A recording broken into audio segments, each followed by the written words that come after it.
वे अपनी नाप पट्टी लेकर के ही किसी को नापते रहते हैं और उसमें फिट नहीं होता है तो देखते हैं यार कुछ गड़बड़ है। अगर इस देश के अर्थशास्त्रियों ने, इस देश के पल्सिस को समझ करके एनालिसिस करने वालों ने, ये पुरानी सरकारें, पुराने नेता, उनको नाप के तोलने के जो तराजू है, मेरे आने के बाद अगर बदल दिए होते तो ये दिक्कत नहीं आती।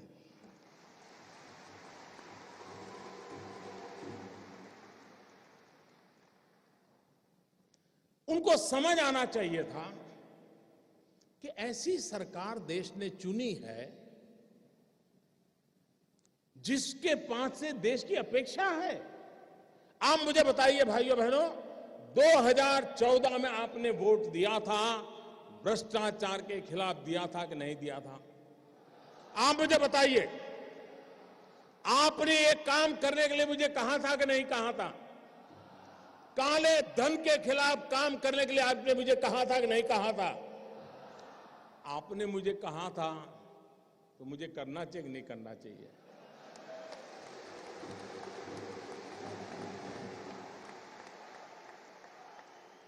आप मुझे बताइए, आपने जब मुझे ये करने के लिए कहा था तो आपको भी पता था भाई ये काम करूंगा तो थोड़ी तकलीफ होगी, पता था कि नहीं था? ऐसा तो नहीं था कि बस आपको ऐसे ही मुंह में पतासा आ जाएगा, ऐसा तो नहीं था ना? सबको मालूम था। ये सरकार बनने के तुरंत बाद हमने एक सुप्रीम कोर्ट के निवृत्त न्यायमूर्ति के नेतृत्व में स्पेशल इन्वेस्टिगेशन टीम बनाई, एसआईटी। दुनिया में कहां कहां ये कारोबार चल रहा है, इस पर ये टीम काम कर रही है और हर 6 महीने वो सुप्रीम कोर्ट को रिपोर्ट कर रही है। ये काम पहले वाली सरकारें टालती रही थी, हमने किया था।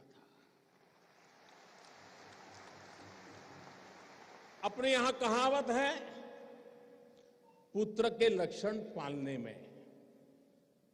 जब मेरी पहली कैबिनेट में पहले ही दिन ऐसा बड़ा कड़ा निर्णय करता हूं तो पता नहीं था कि मैं आगे करने वाला हूं जी।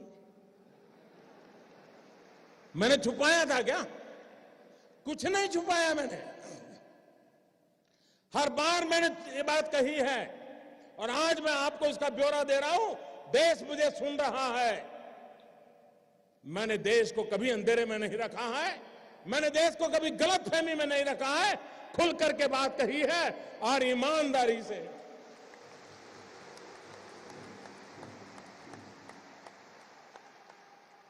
भाइयों बहनों,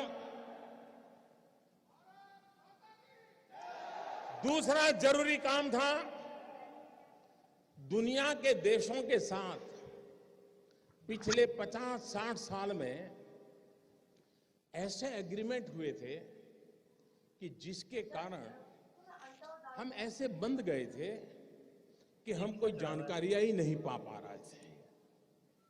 हमारे लिए बहुत जरूरी था कि दुनिया के देशों से पुराने जो एग्रीमेंट है उसमें बदलाव करें, कुछ देशों के साथ नया एग्रीमेंट करें। अमेरिका जैसे देशों को मैं समझाने में सफल हुआ कि आप हमारे साथ एग्रीमेंट कीजिए और आपकी बैंकों में किसी हिंदुस्तानी का पैसा है, आता है या जाता है, हमें तुरंत पता चलना चाहिए। यह काम मैंने दुनिया के कई देशों के साथ किया है, कुछ देशों के साथ अभी भी चल रहा है, लेकिन विश्व में कहीं पर भी भारत की चोरी लूट का पैसा गया है तो उसकी तुरंत जानकारी मिले, इसका प्रबंध पुरजोश तरीके से हमने किया है। हम जानते हैं, आपको भी पता है कि दिल्ली के किसी बाबू का ये गोवा में फ्लैट बना हुआ है ना? मैं गोवा के बिल्डरों से मेरी शिकायत नहीं है, उनका तो काम है मकान बेचना, लेकिन गोवा मैं जिसकी 7 पीढ़ी में कोई गोवा रहता नहीं है, वो पैदा हुआ कहीं और, काम कर रहा है दिल्ली में, बड़ा बाबू है, फ्लैट खरीदा गोवा में, किसके नाम? खुद के नाम खरीदते हैं क्या? औरों के नाम से खरीदते कि नहीं खरीदते लोग? हमने कानून बनाया, जो भी बेनामी संपत्ति होगी, दूसरे के नाम की संपत्ति होगी, हम कानूनन अब उस पर हमला बोलने वाले। ये संपत्ति देश की है, ये संपत्ति देश के गरीब की है, और मेरी सरकार सिर्फ और सिर्फ देश में से गरीबों की मदद करना मेरा कर्तव्य मानती है, और मैं उसको करके रहूंगा।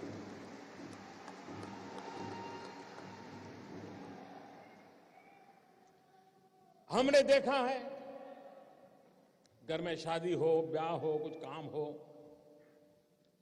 ज्वेलरी खरीदते हैं, बीबी का जन्मदिन हो, ज्वेलरी खरीदते हैं, कभी सोना खरीदते हैं, और ज्वेलर भी कोई बात नहीं, ले जाइए साहब, थैला भर करके ले आइए, ले जाइए, न बिल देना, न लेना, न कोई हिसाब रखना, कुछ नहीं साहब। चल रहा था कि नहीं चल रहा था? सब कैश चलता था कि नहीं चलता था? ये कोई गरीब लोग करते थे क्या? ये बंद होना चाहिए कि नहीं होना चाहिए? हमने नियम बनाया कि 2 लाख रुपए से ज्यादा अगर आप गहने खरीदते हैं, ज्वेलरी खरीदते हैं, तो आपको आपका पैन नंबर देना पड़ेगा ही। इसका भी विरोध हुआ था। आप हैरान होंगे, आधे से ज्यादा पार्लियामेंट के मेंबर, आधे से ज्यादा मुझे यह कहने के लिए आए थे कि मोदी जी ये नियम मत लगाओ, और कुछ लोगों ने तो चिट्ठी लिखित में मुझे चिट्ठी लिखने की हिम्मत की है। जिस दिन मैं उसको पब्लिक में करूंगा, शायद पता नहीं वो अपने इलाके में जा पाएंगे कि नहीं जा पाएंगे।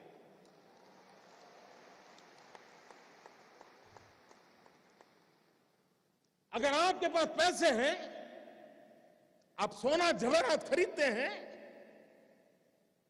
हम इतना ही कहते हैं कि भाई आपका जो इनकम टैक्स का पैन नंबर है वो लिखवा दीजिए, पता तो चले कौन लेता है, पैसा कहां से आता है, कहां जाता है। भाइयों बहनों, ये 70 साल की बीमारी है, और मुझे 17 महीने में मिटानी है।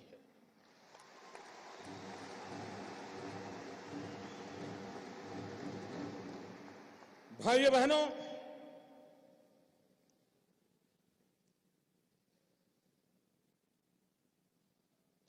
हमने एक और काम किया, पहले की सरकारों ने भी किया था।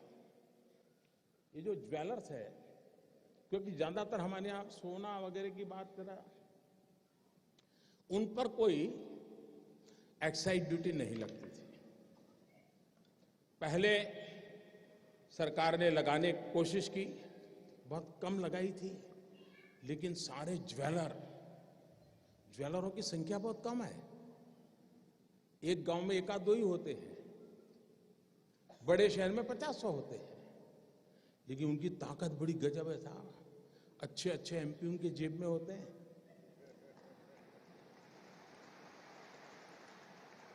और ज्वेलरी पर जब एक्साइज लगाई तो मेरे पर इतना दबाव आया, एमपीओ का दबाव, डेलीगेशन, हमारे परिचित, साहब ये तो सब इनकम टैक्स वाले लूट लेंगे, ये तबाह कर देंगे, ऐसे ऐसे बताते थे। मैं भी डर गया कि यार मैं ये करूंगा, पता नहीं क्या हो जाएगा। मैंने कहा ऐसा करो भाई, 2 कमेटी बनाते हैं, वार्ता करेंगे, चर्चा करेंगे। सरकार की तरफ से उनको भरोसा था, ऐसे एक्सपर्ट कमेटी बनाई। पहले वाली सरकारों को ये प्रयास वापस लेना पड़ा था। साहब मैं ईमानदारी से देश चलाना चाहता हूं, मैंने वापस नहीं लिया, मैंने ज्वेलरों को विश्वास दिलाया, कोई आपसे ज्यादती नहीं करेगा। और अगर कोई इनकम टैक्स वाला ज्यादती करता है, आपने मोबाइल फोन से उसका रिकॉर्डिंग कर लीजिए, मैं उसके खिलाफ काम करूंगा।